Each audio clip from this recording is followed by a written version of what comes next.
As India starts its G20 presidency, the world's fastest growing economy endures geopolitical change, making it pertinent to analyze what lies ahead. Times Network, through its flagship platform, India Economic Conclave, continues the legacy of championing the economic agenda of the country. The 9th edition of the India Economic Conclave focused on India as the emerging third superpower. IDFC First Bank presents the India Economic Conclave, powered by Google. Harnessed conversations to transform India's economic aspirations into action through specially curated sessions of thinkers, policymakers, economists, business leaders, and global influencers. The event not only got to witness the thought-provoking idea towards the development of the nation, but also experienced an immersive performance by 3-time Grammy Award winner Ricky Cage. Reach out, let us join hands and sing this world song. Reach out, let us join hands and sing this one song. In this episode, 70th Secretary of United States Mike Pompeo, in a fireside chat with MD and CEO of Times Network M.K. Anand, discusses the global impact of India emerging as the third superpower. It's indeed our pride, privilege, honor to host this great personality over here. I mean, he's unique in the sense that he has been the director of the CIA and Secretary of State. I don't think anybody else has done that in the long history of the United States. But before that, he's an Army graduate, a rank holder from West Point. He's a rank holder from Harvard Law School. He's practiced with a law firm. He started his engineering firm, and he's been a successful entrepreneur. He did business in India. He ran for Congress. And finally, he was on merit picked up into the Trump administration, and then he's done some fantastic work globally, which we are seeing even now, some of those policies continuing, and many of them sort of great value to India. And therefore we thought on this emergence of India as a superpower in a multipolar world, who better than to speak to Secretary Mike Pompeo. Thank you, sir, for coming. Great, thank you. Thanks for having me here. It's lovely to be back in India. I think this is the 20th or so time that I've been here. As you said, a long time ago when I was a much younger man, I operated a business with a partner here in Hyderabad, in Madras, where we made machine parts for HAL. And so I was here a lot. My wife and I both love Bangalore and came to really appreciate this country a great deal, long before anybody knew who the heck I was. Thanks, sir. So, Mr. Secretary, I'd like to start with a broad question. During your time as Secretary of State, it seems that US-India relations underwent a paradigm shift from where we see it towards much greater cooperation at every level and much greater level of trust between our two countries. I think, all of us here, we looked at US as a formidable player on the global stage, the preeminent superpower, but we always looked at it and said, it's nothing much in it for us because, we're not very sure how we aligned. But that has changed in the last 1 decade. I mean, of course, there are other things that have also happened before that, but very, very specifically post the Trump administration, we see those changes coming up. How did this shift come about, Mike, in your eyes? Yeah. So look, I know the history, the post-World War II history. We were both joking before that we were both British colonies at one point in our national history. But we came to understand in the Trump administration, and I think this was underappreciated. So everybody knows the headline, right? America first. And that was off-putting to some. I completely get why folks would think that. But President Trump and I both, we wanted the Indian people to put their country first. We wanted every nation to do the things that mattered to them. And for us, one of the things that mattered to us enormously was to recognize the world as it really was.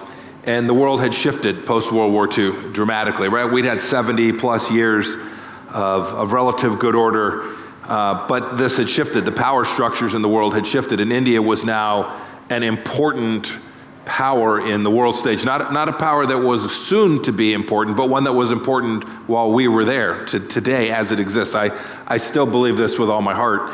And so we worked our tails off to build that relationship. It was complicated. Trade relationship between our two countries, complicated. But we recognize that for America to be successful, for our people to be more prosperous and secure, we need to have deep economic relationships between the United States and India, deep security relationships between the United States and India too. And when we did that, we'd have good diplomatic relationships, and we would collectively be able to build out the next 75 years of a prosperous globe as well. So it was deeply in our interest to do it. We were determined. We were very fortunate. We had Prime Minister Modi. We had a great counterpart while we were in office. There were other places we tried to do this kind of thing, but we didn't have as good a counterpart. So we were very fortunate. The timing was right, and I'm proud of the work we did to build out both our bilateral relationship between the two countries and our relationship with other partners in the region, including the Quad, which had begun to become very effective at protecting each of our two countries.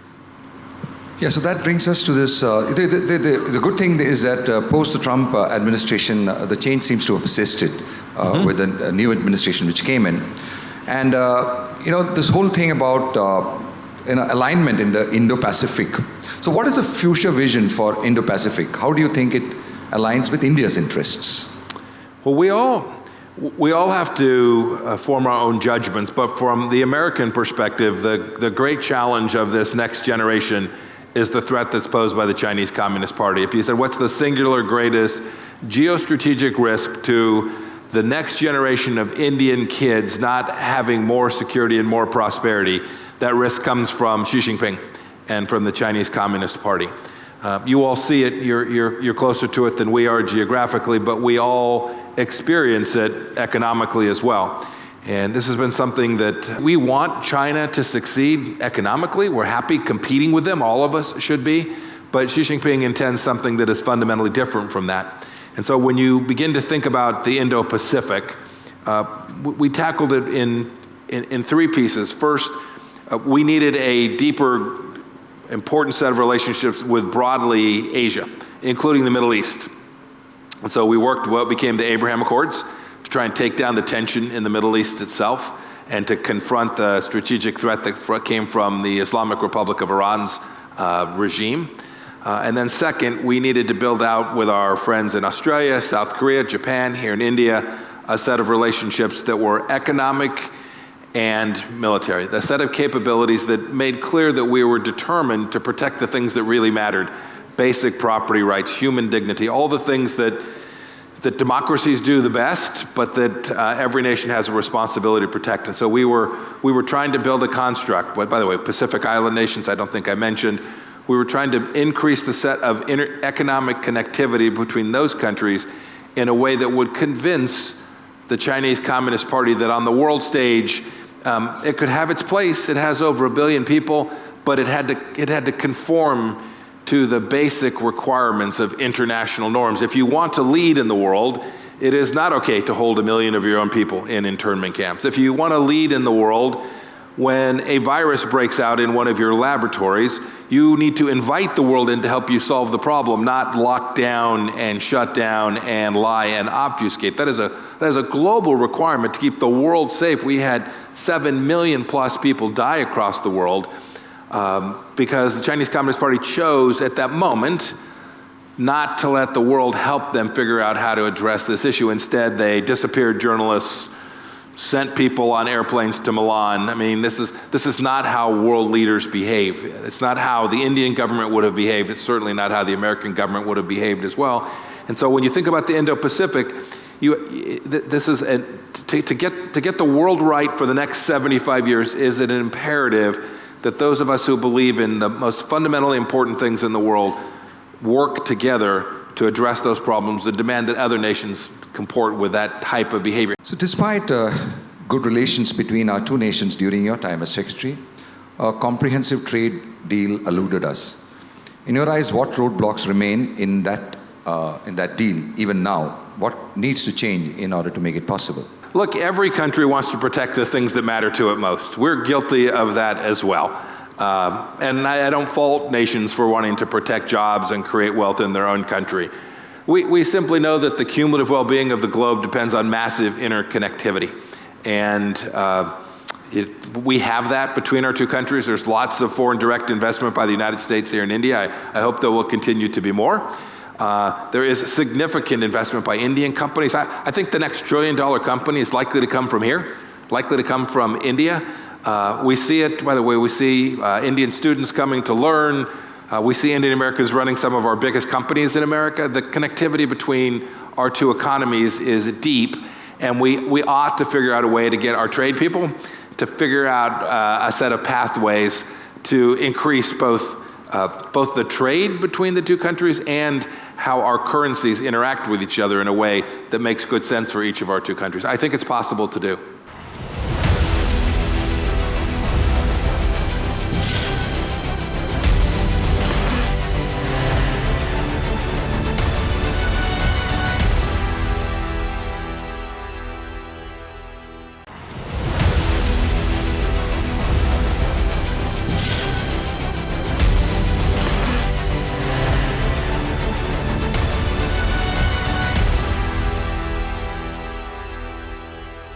So as you know, Mr. Secretary, India has essentially been in a frozen conflict with China since the border conflict in 2020. So we have a border problem with them also. You have been extremely vocal about the challenges presented by China's rise. How do you see India's role in meeting the China challenge globally?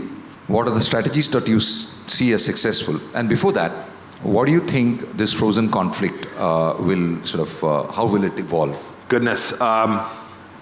So I was in the middle of it in 2020, working with your government as the Chinese were attacking Indians on your northern border. Your folks did an amazing work. You should be very proud. Myself and Secretary Esper were pretty good too. We provided, you asked, we answered as quickly and as fast as we could with the things that you all said you need to not only repel in the moment, not only for the tactical moment, but for the things you needed strategically to prevent China from continuing this indecent onslaught on India. And so, it's still, as best I can read, I no longer have access to classified information. As best I can tell, it's still pretty tense in the region. I don't think Xi Jinping has changed his view that he'd like to continue to literally move the goalposts in the region, and you all should be vigorous in defending the things that are yours, the sovereignty that is yours. More broadly, that India's role isn't something, sometimes I hear people say, well, what should India do in the future? It's today. We're living this today. This is a real-time activity. The Chinese Communist Party's effort, we see it with the debt that sits in Pakistan and their efforts to control Pakistan. We see it in Africa, with their efforts to use their money to exert political control all throughout good swaths of southern Africa. The time is now. The time is for each of us. This is an economic conflict. I described the Chinese Communist Party have been at war economically with the United States for 40 years. I think that continues to be the case. And so what India should do is continue to grow and prosper. It should continue to provide for its own security. That's both building its own national security systems along with its partners in the region, but also the work that's being done to build up your defense industrial base here is absolutely vital. You're becoming a significant exporter of systems to the world. I think that's really important. It'll create jobs and wealth and prosperity here in India. That is fantastic, important. You can't have a secure nation without a prosperous economy, right? My most important tool as Secretary of State, it mattered that we had a really good Navy and a kick-butt Army guy, I could say that. But what really mattered was that we had the American economy and the fact our capacity for innovation and creativity, just as you do here in India. And so if you said, what's the absolute most vital thing that India can do to confront the Chinese Communist Party is continue to grow and to build your economy and to educate your people and to train the next generation of technology workers and manufacturing workers. All the things that create wealth and prosperity will be the same tools that will convince Xi Jinping that continue to threaten the world's not in his best interest. Those are the ways that we do it. It is the twin pillars of economic might and a military capability that go hand in hand to create the very deterrence that the world needs.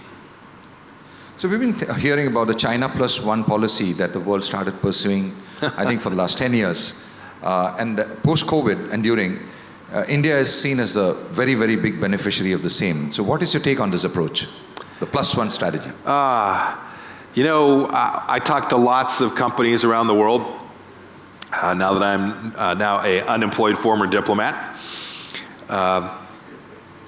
They all can see the risk of investment in China today in ways that I don't think they fully appreciated. And frankly, the conflict in Russia, I think, brought that forward. I can't tell you how many American companies, I'm sure Indian companies as well, had to write off significant assets inside of Russia. And so they're trying to figure out places to go. India's an enormous beneficiary. Vietnam has been an enormous beneficiary.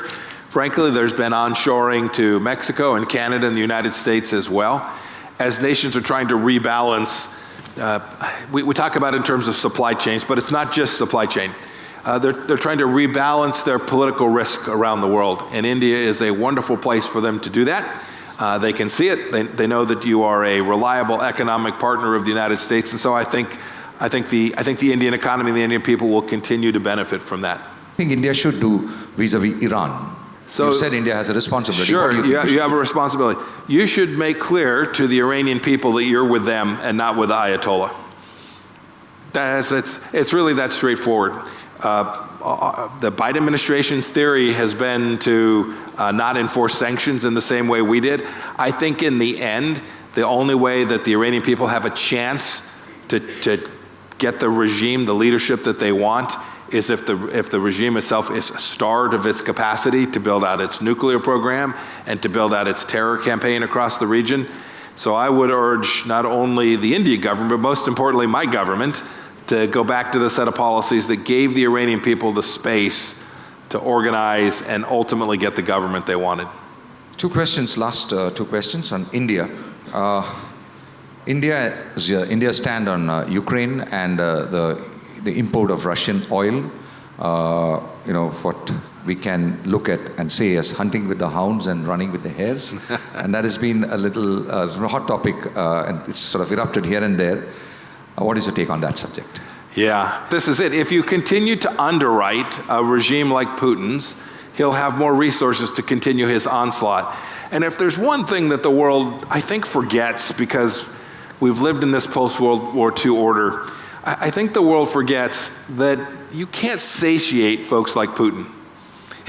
If he were today with a puppet government in Kyiv, I don't think for a moment he'd stop there. And it may not be an invasion of France, but his effort to continue to expand his power in a way that is so indecent and so antithetical to the way that you live your lives here in India and we live our lives in the United States.